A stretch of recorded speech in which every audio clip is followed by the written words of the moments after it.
किसी suspense thriller film की तरह फिल्म स्टार सैफ अली खान पर हमले की कहानी पल पल बदल रही है। सैफ पर जानलेवा हमला हुआ। कहानी थी कि उन्हें हमलावर ने बुरी तरह चाकू से गोद दिया, लेकिन शुक्र है कि सिर्फ 5 दिन में ही वो लीलावती अस्पताल से ठीक होकर घर लौट आए। लौटे तो एकदम फिट दिखे। इस दौरान सैफ अपने फैंस के सामने कभी थम्स अप करते नजर आए तो कभी हाथ उठाकर उनका अभिवादन करते हुए दिखे, और वो भी अपने दाहिने हाथ से। अब सैफ अली खान की जो एडमिशन रिपोर्ट सामने आई है उसमें लग रहा है कि कहानी ही पलट गई है। कुछ बेहद डरावनी बातें लिखी हुई हैं, जैसे राइट साइड में गर्दन के ऊपर 10 से 15 सेंटीमीटर का घाव था।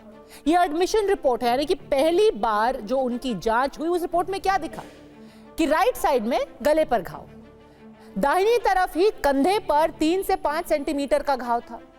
लेकिन और वो तस्वीर याद कीजिए जब सैफ अली खान घर आए और लोगों को वो अपना हाथ हिला करके उनका अभिवादन कर रहे थे, शरीर के जिस हिस्से में इतने गहरे जख्म थे उसी हिस्से की मूवमेंट में सैफ को जरा सी भी दिक्कत नजर नहीं आई थी। वो देखिए, वही हाथ वही कंधा जिसमें इतने गहरे घाव थे, इतने आराम से वो चल रहे थे, अपना हाथ हिला रहे थे।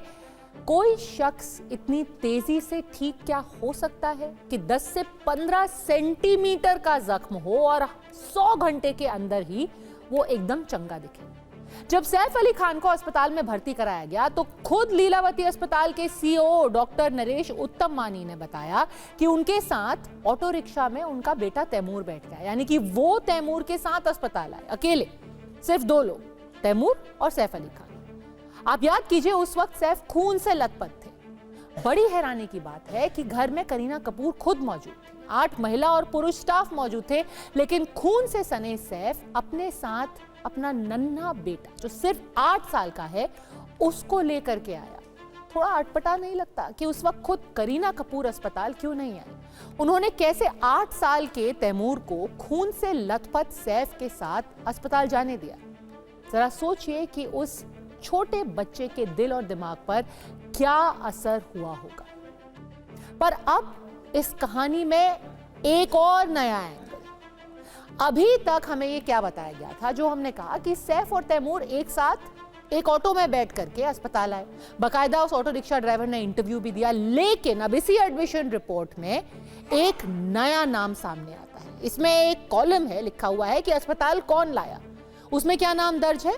वो नाम है अफसर जैदी, यानी कि सैफ का नाम नहीं है, तैमूर का नाम नहीं है, अफसर जैदी जो सैफ के दोस्त और बिजनेस पार्टनर हैं। अब इस रिपोर्ट के मुताबिक अफसर जैदी सैफ को अस्पताल लेकर के आए। तो क्या जैदी तैमूर और सैफ के साथ ऑटो में बैठ करके अस्पताल गए? ये कैसे पता चलेगा? अब कहानी में एक और पॉइंट आपको दिखाते हैं। इसी रिपोर्ट के मुताबिक अस्पताल में सैफ के एडमिशन का वक्त क्या है? 4:11, सुबह के 4:11। हमले का वक्त क्या लिखा है? 2:30, यानी कि हमले और एडमिशन के बीच का कितना वक्त है? 101 मिनट। हमला हुआ 2:30 बजे, एडमिशन हुआ 4:11। 101 मिनट में क्या हुआ? सदगुरु शरण बिल्डिंग जहां सैफ रहते हैं वो लीलावती अस्पताल से महज 15 मिनट की दूरी पर है, तो पहुंचने में 101 मिनट क्यों लगे? हैरानी की बात यह भी है कि सैफ अली खान के पास आलीशान कारों का काफिला होगा, लेकिन वो अस्पताल कैसे गए? ऑटो में गए।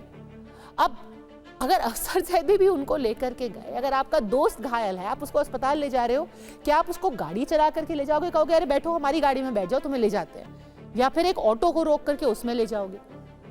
सवाल तो पुलिस की जांच पे भी है, क्योंकि जिस शरीफुल इस्लाम नाम के बांग्लादेशी आरोपी को गिरफ्तार किया गया है, उसकी और सीसीटीवी में जो लोग दिख रहे हैं उनका अलग अलग होने का भी दावा किया जा रहा है। और ये सिर्फ हम नहीं कह रहे, ये सिर्फ लोग नहीं पूछ रहे, आज यही दावा कोर्ट के अंदर भी किया गया है।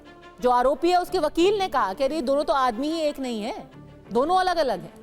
जाहिर है इस एक केस में सैकड़ों सवाल हैं। जो कहानी बताई जा रही है, जो कहानी सुनाई जा रही है, जो कहानी दिखाई जा रही है, वो कहानी सच है भी या फिर सिर्फ कहानी ही है? आइए देखते हैं।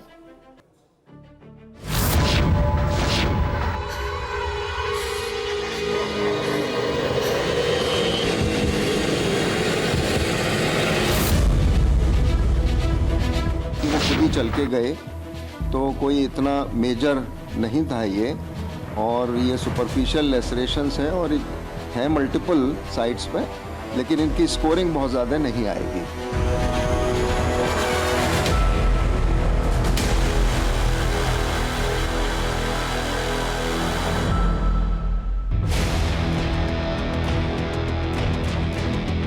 उनकी रीढ़ की हड्डी में फंसकर चाकू का टुकड़ा टूट गया था। सैफ को अस्पताल कौन लाया था? सैफ कितने बजे अस्पताल पहुंचे? अस्पताल के स्टाफ ने पुलिस को क्या खबर दी? खून से लथपथ सैफ अस्पताल पहुंचे, उस वक्त ड्यूटी डॉक्टर कौन था? अस्पताल पहुंचने के कितनी देर बाद सैफ का ट्रीटमेंट शुरू हुआ? लीलावती अस्पताल में सैफ अली खान का बेड नंबर क्या था? लीलावती अस्पताल ने सैफ अली खान की मेडिकल रिपोर्ट जारी की है, उसमें इन सारे सवालों का जवाब है। लेकिन इस मेडिकल रिपोर्ट में एक नहीं बल्कि कई ऐसी बातें हैं जो डॉक्टर्स के पुराने बयान और पुलिस के दावों के साथ ही विरोधाभास कर रही हैं। आपको पूरी मेडिकल रिपोर्ट दिखाएंगे, लेकिन पहले बहुत ध्यान से सुनिए। सैफ के अस्पताल में दाखिल होने के बाद लीलावती अस्पताल के chief operating officer doctor Neeraj Uttamani ने क्या कहा था। सैफ अली साहब का जब हॉस्पिटल आए थे तो मैं वो डॉक्टर था जो उनको फर्स्ट आवर में मिला हूँ। पूरा उनका उसमें ब्लड था, but he walked in like a lion and only with a small child, that is 6-7 साल का उनका जो लड़का है, तैमूर है शायद उसका नाम, हाँ, उसके साथ वो वॉक इन किए हैं with so much of this. He is a real hero that way. फिल्मों में हीरोगिरी करना वो सब ठीक है, बट ये घर में आपके ऊपर कोई अटैक हो रहा है एंड आप as a hero you have actually acted and you have come out with such a thing. Lilavati अस्पताल के डॉक्टर नीरज उत्तमानी ने कहा था कि अस्पताल में सैफ अली खान किसी हीरो की तरह खुद चलकर आए थे, लेकिन लीलावती अस्पताल के न्यूरोसर्जन डॉक्टर नितिन डांगे ने अपनी पहली प्रतिक्रिया में कहा था कि उनकी रीढ़ की हड्डी में चाकू लगा था, जिसकी वजह से स्पाइनल फ्लूइड तक लीक हो गया था। He sustained major injury to the thoracic spine due to a lodged knife in his spine. Surgery was performed to remove the knife and also repair the leaking spinal fluid. There were 2 other deep wounds on his left hand and right side of the neck, which were repaired by the plastic surgery team, Dr. Leena Jain and her team. Mr. Saif Ali Khan also was monitored during the surgery by Dr. Srinivas Kudwa, our cardiologist, and also my team and assistants who helped me to do this surgery. He is completely stable now. He is in a recovery mode and he is completely out of danger. सुना आपने, लीलावती अस्पताल के COO doctor Neeraj Uttamani ने अस्पताल में सैफ अली खान को सबसे पहले देखा था और न्यूरोसर्जन डॉक्टर नितिन डांगे ने उनकी रीढ़ की हड्डी की सर्जरी की थी। लेकिन अस्पताल से सैफ की छुट्टी हो जाने के बाद लीलावती अस्पताल की जो medico legal case to the police यानी MLC रिपोर्ट सामने आई है, उसमें कुछ और ही लिखा है। इसलिए सैफ की MLC रिपोर्ट का एक-एक हिस्सा बहुत ध्यान से देखिए। सैफ की MLC report Bandra police station के इंस्पेक्टर को संबोधित करते हुए बनाई गई है। तारीख है 16 जनवरी 2025। MLC नंबर है 59। MLC रिपोर्ट में सबसे पहले पेशेंट के नाम के आगे सैफ अली खान लिखा है। IP नंबर के बाद बेड नंबर लिखा है 1112। रिपोर्ट में सैफ की उम्र 54 साल लिखी है और एड्रेस के कॉलम में लिखा है सदगुरु शरण 1201 जंक्शन 24 और 25 रोड, सेंट टेरेसा स्कूल के पास। इसके बाद एक फोन नंबर लिखा है, लेकिन गोपनीयता का सम्मान करते हुए हम वो नंबर टीवी स्क्रीन पर नहीं दिखा रहे हैं।